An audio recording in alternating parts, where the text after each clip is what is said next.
Monday को है। Bills of exchange, BRS और थ्योरी बेस, ये 3। अच्छा, ये थ्योरी बेस का भी चेक करना है। और फाइनल अकाउंट्स में क्या होता है, जितनी भी अकाउंटिंग अभी तक हमने करी, जैसे कि आपने पूरा प्रोसेस एक देखा, आपने वाउचर से लेके जर्नल, फिर लेजर, फिर ट्रायल बैलेंस, लेजर के सॉरी जर्नल के बाद सब्सिडरी बुक्स भी आता है बीच में, फिर सब्सिडरी बुक्स के बाद लेजर, फिर ट्रायल बैलेंस। अब ट्रायल बैलेंस से हमें कंपनी के फाइनेंशियल स्टेटमेंट्स बनाने होते हैं ईयर के एंड में।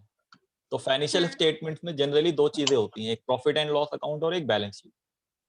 ठीक है, प्रॉफिट एंड लॉस अकाउंट को यहाँ दो पार्ट में उन्होंने डिवाइड किया हुआ है। एक ट्रेडिंग अकाउंट को अलग, वैसे होता एक ही है वो, trading account, profit and loss account, या हम इसको कह सकते हैं trading and profit and loss account, या हम इसको ये भी कह सकते हैं trading and profit and loss account and balance sheet. तो ये जो हमारे बनेंगे फाइनेंशियल स्टेटमेंट, ये हमारे बनेंगे किसके, ट्रायल बैलेंस से। तो इसका मतलब ये हुआ कि हमें पूरा करना होगा, नहीं पूरा नहीं करना होगा, स्टार्टिंग से ट्रायल बैलेंस हमें गिवन होगा कुछ, और उस ट्रायल बैलेंस से हमें अपने फाइनेंशियल स्टेटमेंट बनाने होंगे। जो ट्रायल बैलेंस हम बनाते थे वो हमें कुछ हमें दिया होगा, और फिर उससे हमें ट्रेडिंग, P&L और बैलेंस शीट।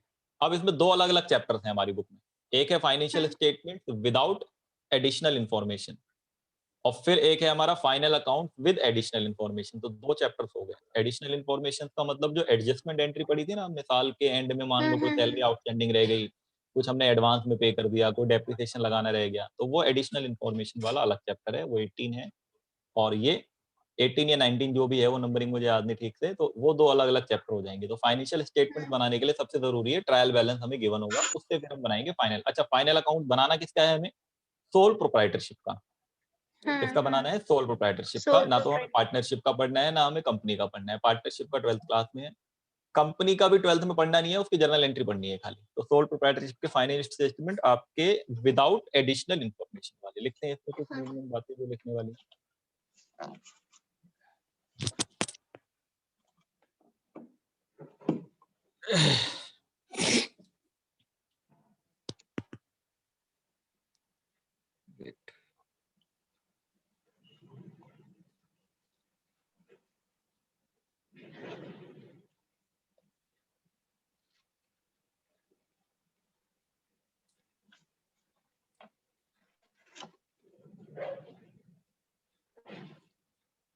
ठीक, चैप्टर का नाम लिख लेते हैं, फाइनेंशियल स्टेटमेंट। फाइनेंशियल स्टेटमेंट्स कह लें या शॉर्ट में इनको फाइनल अकाउंट भी कहते हैं। Financial statement of sole proprietorship.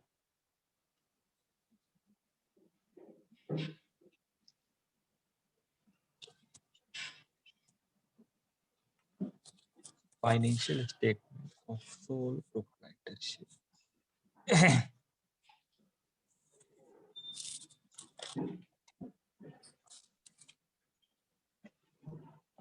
ठीक है, जो फाइनेंशियल स्टेटमेंट्स होंगी कंपनी की, वो जनरली दो होती हैं हमारी। एक होता है इनकम स्टेटमेंट,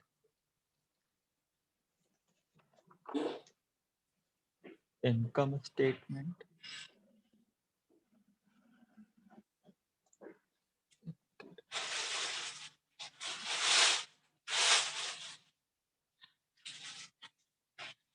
इनकम स्टेटमेंट, और एक होता है पोजीशन स्टेटमेंट, जिसको बैलेंस शीट कहते हैं।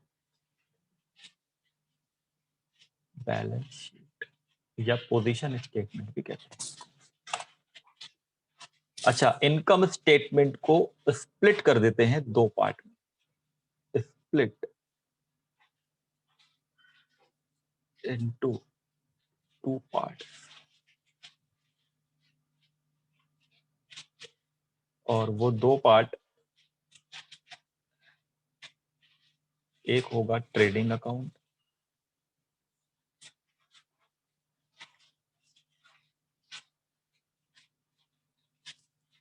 ट्रेडिंग अकाउंट, और एक होगा profit and loss account, profit and loss account. जो ट्रेडिंग अकाउंट होगा हमारा, ट्रेडिंग अकाउंट से हमें पता लगेगा to find out gross profit, gross profit और ग्रॉस लॉस। यहाँ से हमें ग्रॉस प्रॉफिट और ग्रॉस लॉस पता लगेगा और P&L अकाउंट से हमें नेट प्रॉफिट और नेट लॉस पता लगेगा।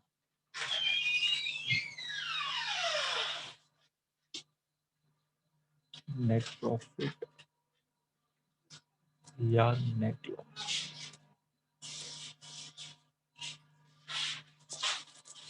और जो बैलेंस शीट होती है उससे कुछ भी फाइंड आउट नहीं होता, ये होता है टू चेक फाइनेंशियल पोजीशन।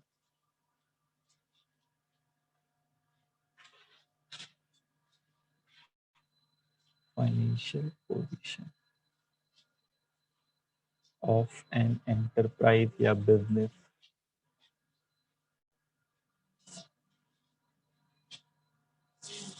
तो ये तो हो गए बेसिक्स, क्या क्या बनेगा इनकम स्टेटमेंट, मतलब ट्रेडिंग P&L अकाउंट और बैलेंस शीट।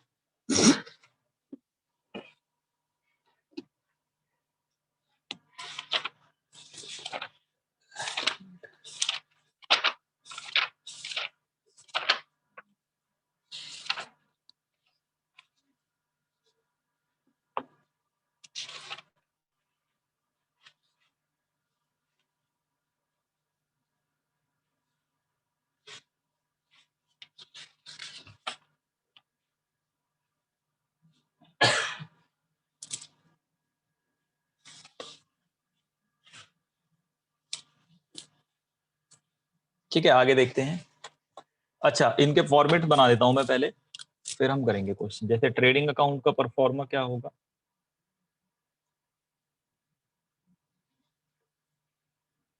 ट्रेडिंग अकाउंट इसका फॉर्मेट।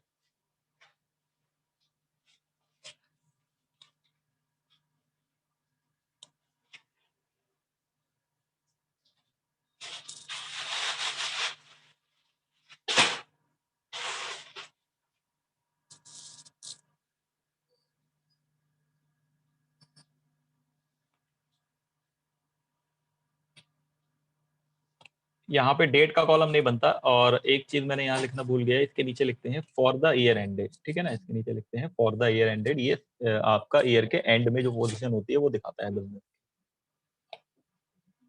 ये आपका पर्टिकुलर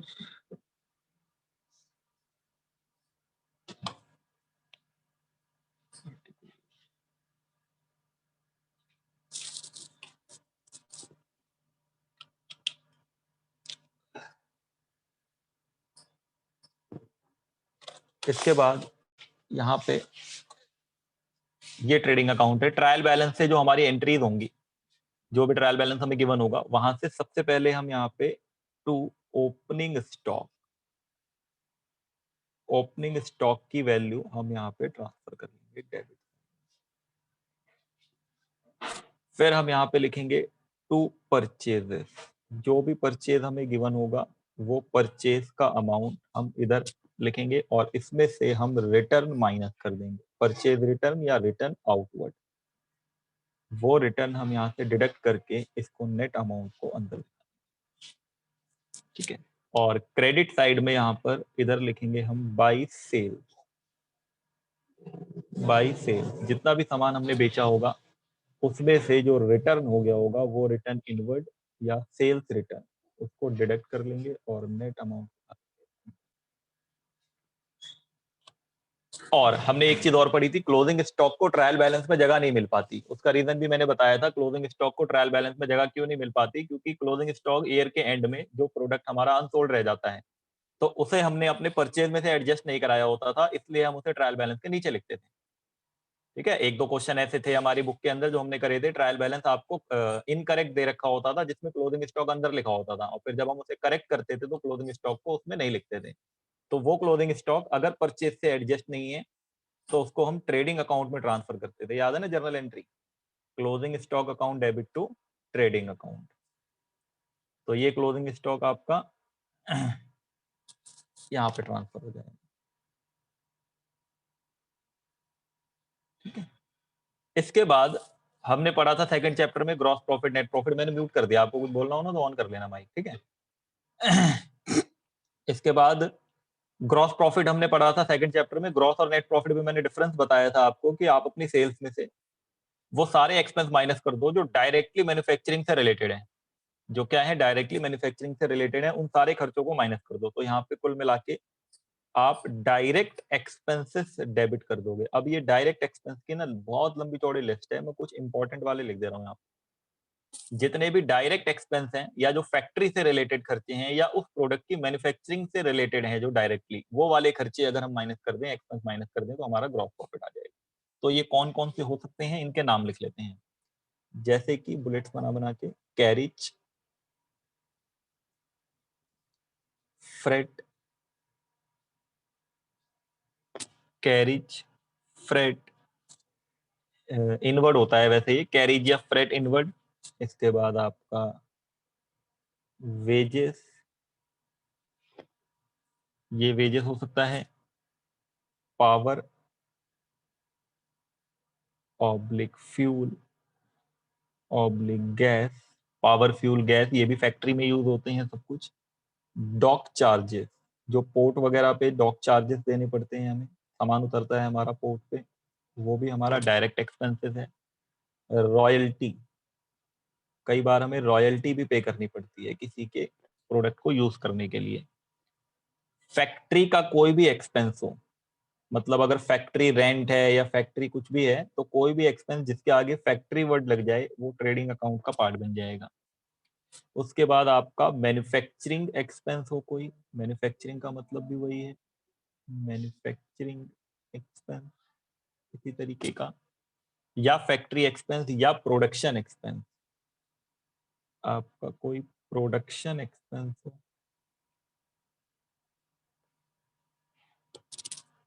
ठीक है, या एटसेट्रा। अब मैं इतने सारे नहीं लिख सकता यहाँ पे, हम खुद पता लगा लेंगे वो कि हमारा डायरेक्ट है या इनडायरेक्ट है। तो डायरेक्टली होगा, वैसे ये मेन एग्जांपल्स होते हैं जो क्वेश्चंस में होंगे हमारे ज्यादातर। तो ये हमारे सारे डायरेक्ट एक्सपेंस हो गए।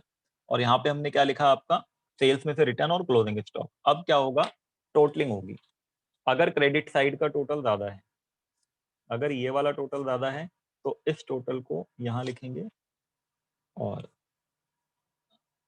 इसे यहाँ कॉपी करेंगे, और इसमें से माइनस करके जो बचेगा ये होगा to gross profit, to gross profit transfer, transfer to profit and loss account. ये ग्रॉस प्रॉफिट यहाँ से प्रॉफिट एंड लॉस अकाउंट में ट्रांसफर हो जाएगा। ये डायरेक्ट एक्सपेंस का टोटल मान लो यहाँ पे लिख दिया हमने, जितना भी डायरेक्ट एक्सपेंस। और अगर ये वाली साइड ज्यादा है तो इस टोटल को यहाँ लिखेंगे और यहाँ पे आएगा बाई ग्रॉस लॉस। दोनों में से कोई एक आंसर आएगा। By gross loss transfer, transfer to profit and loss account. यहाँ स्टार बना लेते हैं, यहाँ पे स्टार बना लेते हैं। ये बैलेंसिंग फिगर होगा या ये बैलेंसिंग फिगर होगा, either of the two will appear. दोनों में से कोई एक चीज आएगी।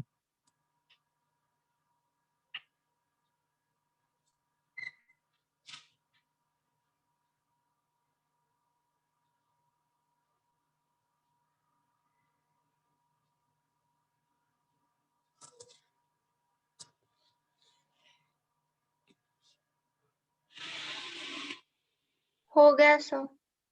ठीक है। हम्म, अच्छा, एक काम कर ले, पहले फॉर्मेट्स बना ले सारे, है ना, तीनों फॉर्मेट्स बना लेते हैं, फिर क्वेश्चन करेंगे। प्रॉफिट एंड लॉस अकाउंट का भी बना लेते हैं, प्रॉफिट एंड लॉस अकाउंट। इसके नीचे भी हमें लिखना होता है फॉर द ईयर एंडेड, उसके नीचे भी for the year ended, for the year ended.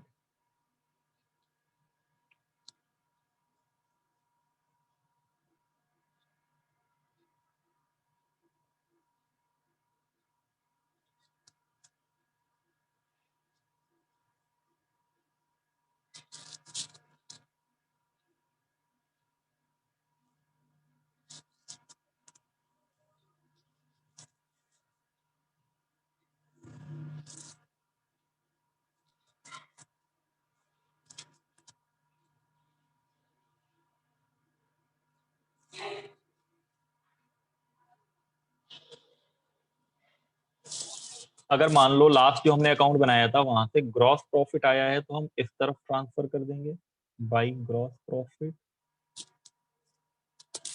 इतना लिख देना, या पूरी लाइन भी लिख सकते हो, by gross profit transfer from trading account. और अगर ग्रॉस लॉस आया होगा तो इस तरफ ट्रांसफर कर देंगे। ठीक है, मैं मान लेता हूँ फॉर एग्जांपल ग्रॉस प्रॉफिट आया होगा। इसके बाद इस साइड में टू एनी इनडायरेक्ट एक्सपेंस, मतलब जो डायरेक्ट नहीं है, बाकी सारे के सारे एक्सपेंस जो इनडायरेक्ट नेचर के हैं वो हम यहाँ लिख देंगे।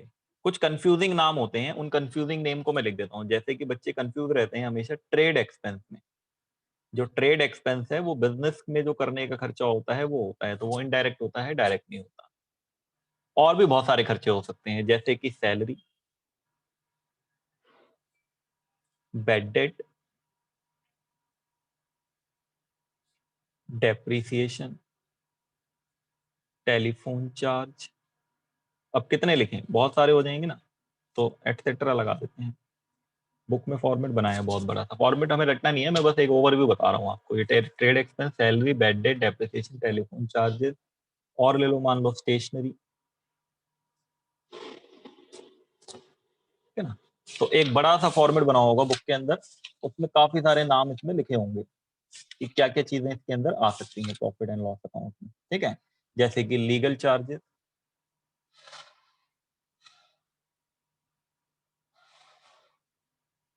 ठीक है, और भी बहुत से, ट्रैवलिंग एक्सपेंस हो गया आपका। अच्छा, लाइटिंग में कंफ्यूजन रहती है। लाइटिंग अगर फैक्ट्री की है तो ट्रेडिंग में, और अगर लाइटिंग ऑफिस की है तो फिर प्रॉफिट एंड लॉस अकाउंट में। और अगर कुछ नहीं लिखा होगा तो फिर वो बताऊंगा अभी बाद में क्या करना होगा। ठीक है, तो ये जितने भी खर्चे ठीक। होंगे सारे, ऑडिट फीस, जनरल एक्सपेंस जो भी होगा, मान लो ऑडिट फीस, एक और लिख लेते हैं ऑडिट फीस। तो ये सिर्फ ऐसे ही बस बताने के लिए लिखे हैं, और भी बहुत सारे हो सकते हैं। अगर यहाँ लिखेंगे तो 2-3 पेज फुल हो जाएंगे, तो ये एटसेट्रा लगा दें। जितने भी इनडायरेक्ट एक्सपेंस होंगे वो सारे यहाँ पर। उसके बाद आपकी जो भी इनकम्स होंगी वो क्रेडिट साइड में, जैसे कि रेंट रिसीव्ड भी हो सकता है पेड की जगह, तो आप उसको क्रेडिट कर लोगे, रेंट रिसीव। उसके बाद आपका डिस्काउंट रिसीव्ड भी हो सकता है, तो डिस्काउंट रिसीव्ड को भी आप P&L अकाउंट में क्रेडिट कर लोगे। कमीशन रिसीव्ड भी हो सकता है, तो कमीशन रिसीव्ड को भी आप क्रेडिट कर लोगे।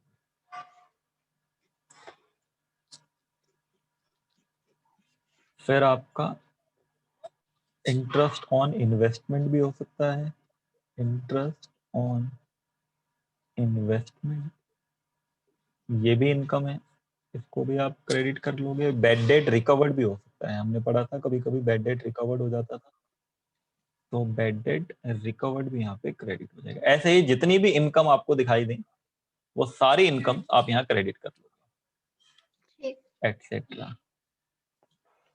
इतना करने के बाद फिर यहाँ पे हम करेंगे टोटल। अगर क्रेडिट टोटल ज्यादा है तो प्रॉफिट, और डेबिट टोटल ज्यादा है तो लॉस। अगर ये वाला टोटल ज्यादा है तो इस टोटल को यहाँ लिख देंगे, और ये आ जाएगा आपका to net profit, to net profit balancing figure. और अगर ये वाला ज्यादा है तो यहाँ आ जाएगा by net loss, by sir net. ये लैग हो रहा है थोड़ा। अच्छा, हाँ वो येलो हो गया नेटवर्क, एक minute.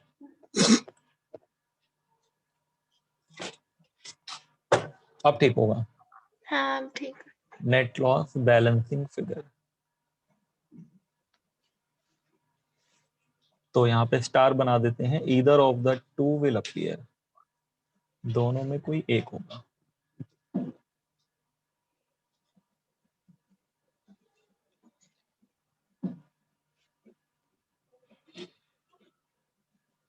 Either of the two will appear.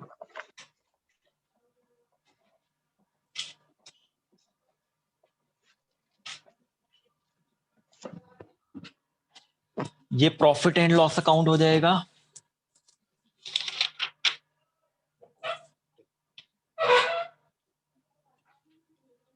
इसके बाद बनती है बैलेंस शीट।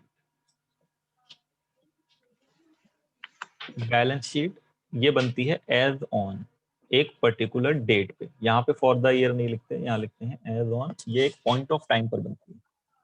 तो बैलेंस शीट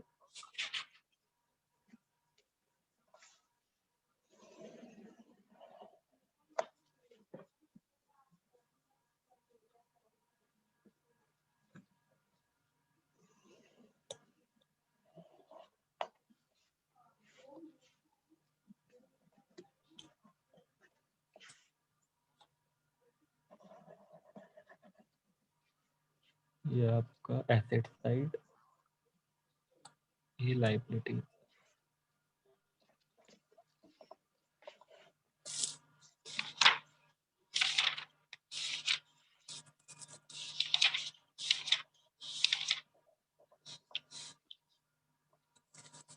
बैलेंस शीट के ना इसमें दो तरीके होते हैं, वो मैं अभी जब चैप्टर एंड होगा तब बताऊंगा। एक होता है हमारा ग्रुपिंग एंड मार्शलिंग, दो अलग अलग होते हैं, वो हम बाद में डिस्कस करेंगे। फिलहाल अभी जो बैलेंस शीट होती है हमारी, उस बैलेंस शीट में जितने भी एसेट्स होंगे, जैसे कि अगर वो फिक्स्ड एसेट्स हैं, मैं बड़ी बड़ी हेडिंग लिख देता हूँ खाली, अगर फिक्स्ड एसेट्स है जैसे प्लांट, मशीनरी, बिल्डिंग, लैंड जो भी है वो लिख देंगे। अगर कोई करंट एसेट्स है जैसे डेटर हो गया, बिल रिसीवेबल हो गया, कैश, बैंक, प्रीपेड एक्सपेंस, वो लिख देंगे।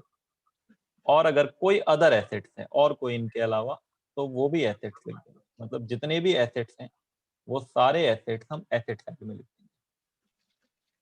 ठीक है। इसके बाद अगर हमारे पास कोई लॉन्ग टर्म लायबिलिटी है, लॉन्ग टर्म लायबिलिटी, तो वो लॉन्ग टर्म लायबिलिटी हम लायबिलिटी साइड में लिख देंगे, कोई भी हो सकती है आपकी। अगर कोई शॉर्ट टर्म लायबिलिटी है जैसे क्रेडिटर्स हो गया, बिल्स पेबल हो गया, तो वो शॉर्ट टर्म लायबिलिटी भी हम यहाँ लिख देंगे। मतलब एनी लायबिलिटी, कोई भी लायबिलिटी होगी उसको लायबिलिटी साइड में लिख देंगे।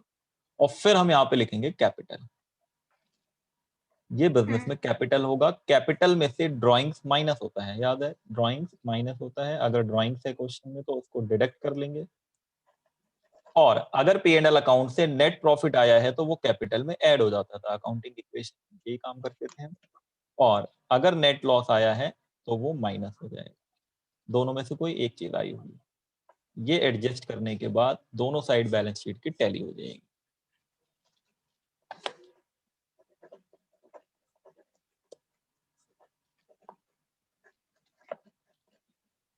ये हो गया फॉर्मेट।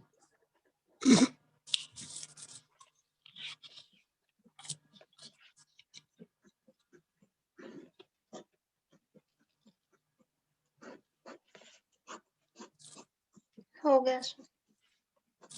ठीक है।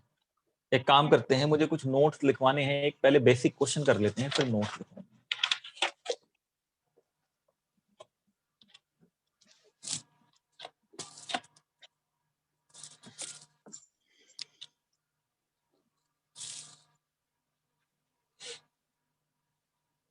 Example 1, prepare trading account. Trading account हमें बनाना है। नीचे कुछ इंफॉर्मेशन दे रखी है। ठीक है। परचेजेस, परचेजेस है हमारे पास। यहाँ एक काम करते हैं ना, एक डिवाइडर बना लेते हैं ताकि आधी इंफॉर्मेशन इधर आधी इंफॉर्मेशन उधर लिखेंगे। परचेजेस है 1 lakh. Purchase return,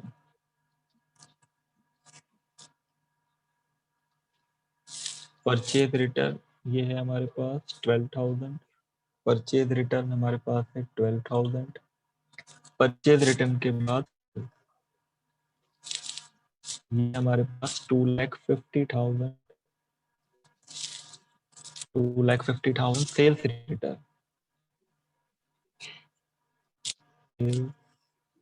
return lag हो रहा है, एक सेकंड।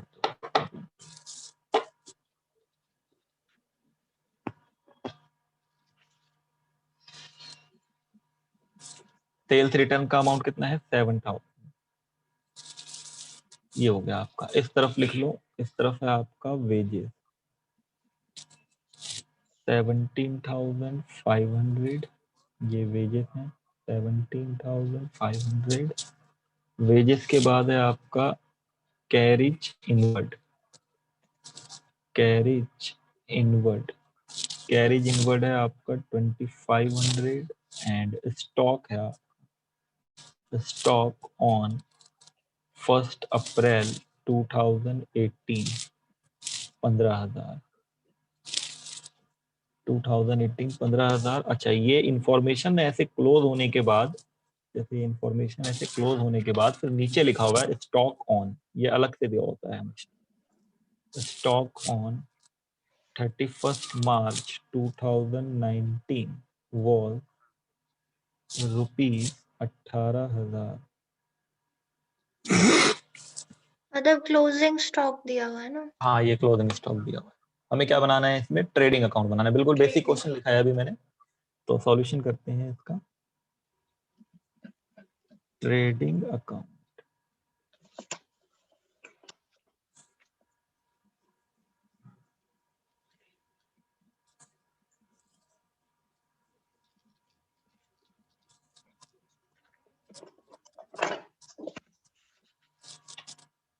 अच्छा for the year end date लिखना होता है। मैं ना ये चीज बार बार भूल जाता हूँ, ये लिख लेना है। वैसे नंबर तो नहीं कटते हैं इस चीज के, बट फिर भी एक लाइन नीचे for the year end date 31 March 2019 ये लिख देना आप।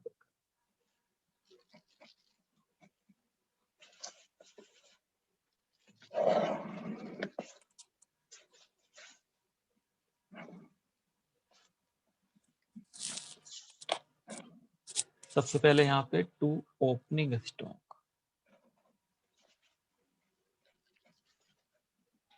टू ओपनिंग स्टॉक ये हमारा है 1 अप्रैल का 15,000 15,000। इसके बाद हमारा टू परचेज,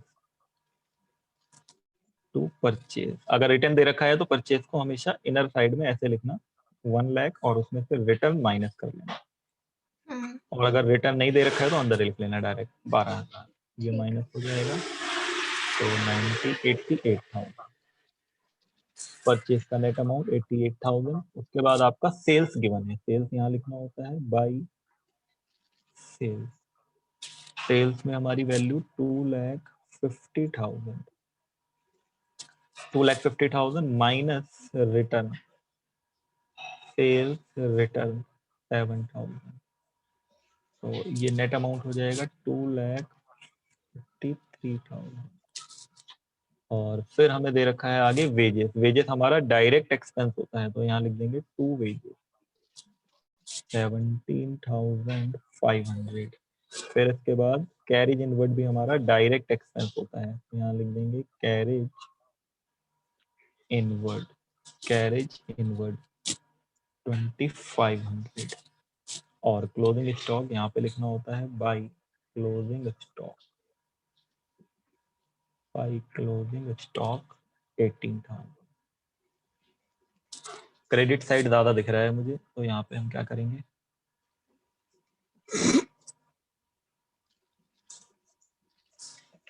टोटल करके यहाँ लिख देंगे टू ग्रॉस प्रॉफिट। कितना आ रहा है बताना।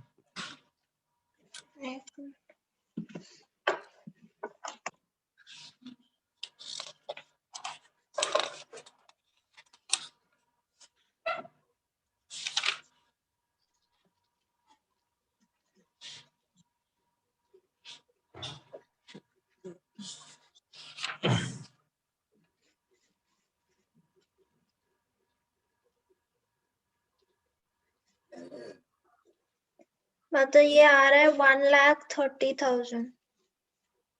30 नहीं आएगा, एक बार फिर से चेक करो। ये 2,61 हुआ। अच्छा, मैंने क्लोजिंग स्टॉक लिखा ही नहीं। अच्छा, मैंने इसलिए 2,43,000 माइनस कर दिया ना। ठीक है, ये क्लोजिंग स्टॉक ना अक्सर भूलेंगे हम, मैं भी भूलूंगा आगे जाके, क्योंकि ये जनरली नीचे दिया होता है तो निकल जाता है हमारी नजर से। ग्रोस प्रॉफिट हमारा यहाँ पे आ जाएगा 1,38,000। ये बैलेंस